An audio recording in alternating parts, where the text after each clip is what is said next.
Justice League de Joss Whedon. Henry Cavill aurait dû garder sa moustache. C'est l'exemple même de la catastrophe industrielle, un film fait à la hâte pour concurrencer Marvel, en ramenant même le réalisateur du premier Avengers pour remplacer Snyder après le suicide de sa fille, sorti après seulement 4 films de l'univers étendu, donnant l'impression que l'Arrowverse, l'équivalent télévisuel pour DC, avait mieux compris le concept de crossover que le DCEU. Ça fait peut-être plaisir quand on est fan de comics et qu'on connaît déjà les personnages, le revoir 6 ans après sa sortie nous permet de redécouvrir le film comme un vrai crossover maintenant que les personnages ont été plus développés a posteriori, mais ça aurait dû être fait avant. La Snyder's Cut permettait au moins de prendre plus son temps et développer les nouveaux venus, notamment Cyborg, qui avait un rôle bien plus important. Là, c'est fait à la hâte, et malgré l'envie de sacraliser ses personnages, le départ de Snyder et l'arrivée de Whedon a fait du film une œuvre un peu bâtarde, une créature de Frankenstein rafistolée, à l'image du personnage de Cyborg, un réassemblage technique et sans âme. J'aurais aimé voir Superman avec une moustache à la Magnum, ça aurait été iconique, mais non, on a dépensé des millions pour la retirer numériquement et donner des effets visuels dignes de cinématiques PS4, créer un étalonnage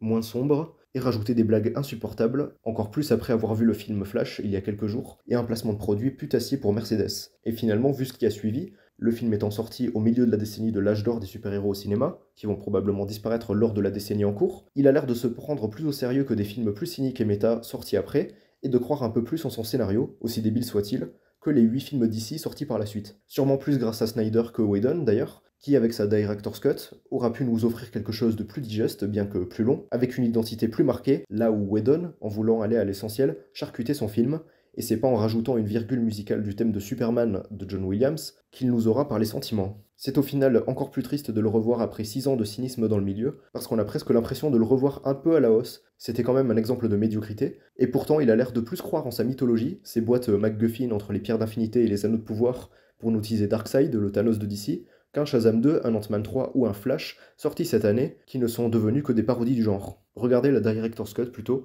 et regardons ces prochaines années les super-héros mourir.